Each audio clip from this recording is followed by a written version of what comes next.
Les correcteurs du journal Le Point seront mis à la porte pour être remplacés par qui? Par des outils d'intelligence artificielle.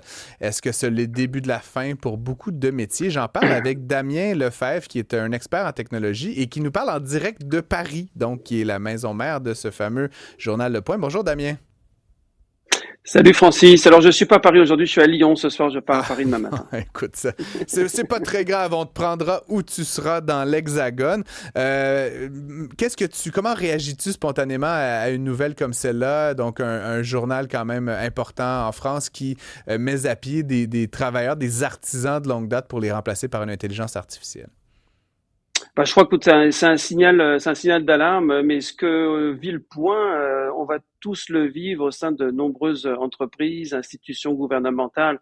La chance qu'a le point, c'est que c'est visible parce que vous êtes dans les médias, donc on en Hmm. parle, mais je peux t'assurer que déjà aujourd'hui, dans des grandes organisations ou dans des plus petites organisations, il y a cette vague IA qui est en train de frapper très fort.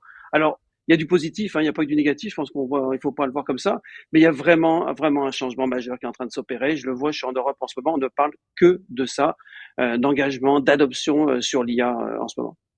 Et puis évidemment, ben, comme je disais, souvent des artisans, c'est-à-dire des gens qui ont un métier, qui le font depuis longtemps. Bon, j'ai pas eu les noms là, spécifiquement qui ont été mis à pied au point, mais quand même, Damien, toi qui es expert en technologie, des gens comme ça qui sont traducteurs, correcteurs, qui font peut-être ce métier depuis 10, 15, 20, 30 ans, on en fait quoi? Je veux dire, socialement, politiquement, est-ce que c'est facile pour eux de se replacer dans de nouveaux emplois? Je veux dire, quand ton CV montre 30 ans de révision, rédaction, correction, tu deviendras peut-être pas gardien de prison le lendemain. Comment tu vois cette transition-là s'opérer dans ces milieux? Non, bah écoute, c'est des choses qu'on a vécues, hein. Les typographes, rappelle-toi, dans le monde du journalisme, il y a une vingtaine d'années, qui ont tranquillement perdu leur emploi.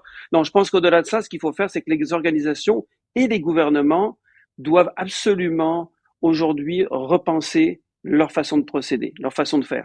Et tu peux le faire, tu peux le faire de plusieurs façons, mais il y a une solution qui est impérative, c'est de s'assurer que tu matches, parce que tous les jobs vont être touchés. Donc, ce qu'il faut faire, c'est faire un assessment, une évaluation de tous les jobs dans une compagnie, Mhm. de regarder l'impact IA que va avoir l'ensemble de ces jobs-là. Donc, il y a différentes tâches. On estime parfois 10%, 20%, 30%. Et une fois qu'on aura fait ce travail-là, on va regarder, chaque compagnie, chaque institution devra regarder, est-ce qu'on donne des outils IA pour une job augmentée, c'est-à-dire que les gens vont avoir des super pouvoirs pour faire plus de choses. Je vais te donner un exemple. Dans mon monde à moi numérique, on faisait très peu de vidéos dans le passé, ça coûtait très cher. On a vu un spot publicitaire au Super Bowl réalisé uniquement par l'IA, ça a cassé complètement les prix. Et aujourd'hui, tu peux imaginer beaucoup plus de vidéos. Donc, donnons les moyens aux gens qui créent du contenu, écrit et vidéo, aujourd'hui de Mhm. faire des vidéos grâce à l'IA, de s'organiser par rapport à ça. Donc ça, il y a des jobs augmentés. Il y aura des jobs aussi qui vont fusionner dans ma tête.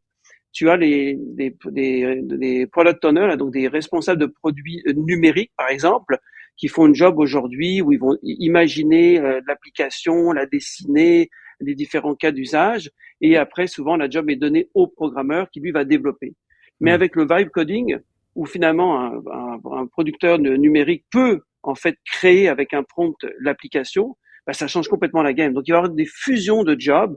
Ça veut dire que les gens doivent être formés. L'un, le développeur pour être plus product owner et le product owner pour être plus développeur demain, par exemple. Et Mhm. la troisième chose, c'est qu'il y aura des nouveaux jobs qui vont apparaître. Il y en a énormément de nouveaux jobs. Donc tu as des prompt engineers, mais tu as plein de jobs qui vont apparaître. Donc ça va être important. Par contre, effectivement, il y a un décalage entre les gens qui avaient un boulot depuis 15, 20 ans, qui faisaient la même chose, et c'est pour ça qu'il faut absolument les former. Alors c'est pour ça que dans les institutions, il faut les former. Il y a des sociétés, des startups comme Iluxi, par exemple, à Montréal, qui peuvent former justement les gouvernements, les institutions Ouais. publiques. Dans les entreprises, il faudra aussi se former et amener l'adoption. Voilà, c'est vraiment un des éléments les plus importants. J'aimerais t'emmener sur un autre aspect, Damien. Oui. Bon, parce que là, on parle dans les entreprises, les métiers, la formation. C'est une chose. Il y a aussi le volet public de tout ça. Puis récemment, au Québec, je ne sais pas si tu as suivi, mais il y a eu deux affaires, le coup sur coup. Le Festival d'été de Québec a produit des affiches, des images. Elles sont, en l'occurrence, très belles, mais elles ont été créées par, si je comprends bien, l'agence Cossette. Et Cossette a utilisé l'intelligence artificielle dans la création. Je réitère, les images sont visuellement incroyables, mais bon, ils n'ont pas fait travailler d'illustrateurs, ils ont utilisé l'intelligence artificielle, évidemment avec des gens dans l'agence qui ont fait le travail, mais ça a quand même coupé là, une partie des fournisseurs habituels. L'autre histoire, c'est Trévi, l'entreprise là, qui installe, fabrique, distribue des piscines. Ils ont fait toute une campagne publicitaire, la musique, les images, avec de l'IA. Et drôlement, les gens aimaient la musique. Certains disaient que ça ressemblait au Cowboy fringant, etc. Jusqu'à ce qu'on découvre que, en fait, c'était une création de l'IA.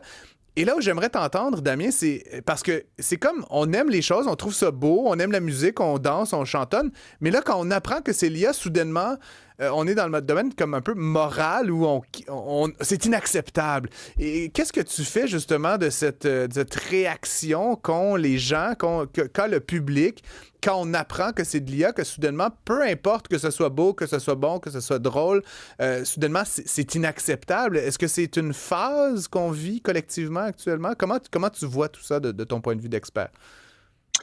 D'abord, rien ne pourra ressembler au Cowboy fringant. On est d'accord là-dessus? Hein, Merci.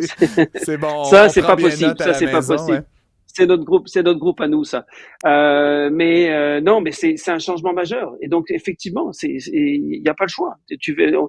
Ça ne sert à rien de lutter contre. Il faut l'épouser, l'adopter. Et c'est ça qui est important. Moi, je suis là-dessus capital. Donc, si un État, mais je vais même plus loin que ça. Imagine même un État demain qui ne se réforme pas avec l'intelligence artificielle. On va avoir de la compétition de d'autres États ou de d'autres provinces. Et si tu le fais pas, tu vas pas être capable d'être plus efficace. Donc, qu'est-ce qui va se passer? Tu auras même une prime finalement sur des obligations d'État demain parce qu'on verra bien que tu n'es pas capable de te réformer. Et donc, ça va avoir un impact. Et on voit les problèmes de la dette aujourd'hui. Moi, je suis en Europe en ce moment, il y a comme des gros problèmes de dette Oui, et de ben oui. déficit budgétaire. Je peux t'assurer qu'en France, c'est considérable. Donc, il faut se réformer et il y aura pas le choix de se réformer. Donc, Juste pour oui, les c'est plat. auditeurs, là, Damien, si vous pensez que le Canada fait des gros déficits, la France a un déficit annuel 3 fois plus important que le Canada en proportion de son PIB. Ça va pas super bien, là, la France, actuellement, du point de vue budgétaire, n'est-ce pas? Alors, je fais une petite rectification, Francis, que je sais que tu aimes ça. Il faut ajouter aussi les dettes des provinces pour avoir vraiment la dette Ouais, totale t'as fédérale et raison. provinciale. D'accord? Parce T'as que là, raison. c'est un peu facile sinon. Mais en gros, grosso modo, on est dans des déficits abyssaux et il Ouais. faut absolument les résorber. Et une façon de les résorber, ça va être l'intégration de l'IA pour être plus efficace. Mais c'est vrai que ça va arriver. Et donc, là, il faudra du talent de nos artistes, mais ça va être des nouveaux artistes qui vont avoir des super pouvoirs, qui vont utiliser l'IA pour faire autre chose, autrement, comme on l'a vu, si tu veux, avec le monde de la musique aussi, où aujourd'hui l'IA s'intègre dans le monde de la musique à tous les jours. Il y a Hector de Québec qui nous demande si bientôt les animateurs de radio vont être remplacés par l'IA. Damien, rassure-moi, s'il te plaît. Non, Francis, je peux même pas me commettre là-dessus, mais je pense que tu seras difficilement remplaçable dans le futur. Moi, j'en suis sûr et certain. On a encore besoin de nos animateurs, effectivement, mais on vit des moments, je dirais, exceptionnels. Mais par contre, l'État a un rôle primordial. Il faut que les élites comprennent. Il faut que les élites aient une vision de notre avenir sur les 5, 10, 15, 20 prochaines années. Si on n'a pas cette vision-là, on n'arrivera pas à se réformer. Je vais même plus loin que ça. C'est que si tu n'arrives pas à te réformer, ben, les élites ou les politiques risquent de se faire réformer Par la force. par la force entre guillemets, et comme des compagnies qui risquent de disparaître parce qu'elles n'auront pas été capables de se réformer. Donc c'est facile à dire quand on connaît, qu'on maîtrise ces outils-là, et il faut penser à vraiment offrir et former au maximum les gens au niveau IA. Ça pose un autre problème, Francis. Hein. Ouais. L'employabilité. Il y a des compagnies aussi au Canada ou au Québec qui se disent il faut absolument que j'utilise ces outils-là parce que il y a des jeunes qui n'iront pas travailler dans les compagnies qui refusent ou qui sont trop lentes dans l'adoption de l'intelligence artificielle. Fred Bastien? Bonjour Damien. Francis, t'es irremplaçable. Oui. C'est pas un robot qui va te remplacer demain, mais faut faire attention quand on utilise l'intelligence artificielle parce que le cas du FEC, là, du Festival d'été de Québec, ben, sur une des pancartes, qui était relativement esthétique, la main avait carrément 4 doigts. Là, donc, il faut quand même repasser par-dessus là, nos fameux robots. Là. C'est loin d'être impeccable. Effectivement. Merci beaucoup, Damien. Alors, je suis d'accord, mais... Merci beaucoup de nous avoir parlé en direct de Lyon, puis on n'hésitera pas, s'il se passe de quoi dans l'ancienne, dans la vieille France, on n'hésitera pas à te faire appel à toi tout au long de la saison estivale. Merci à toi et bonne nuit à cette heure-ci. Allez, salut la gang, bye bye, ciao.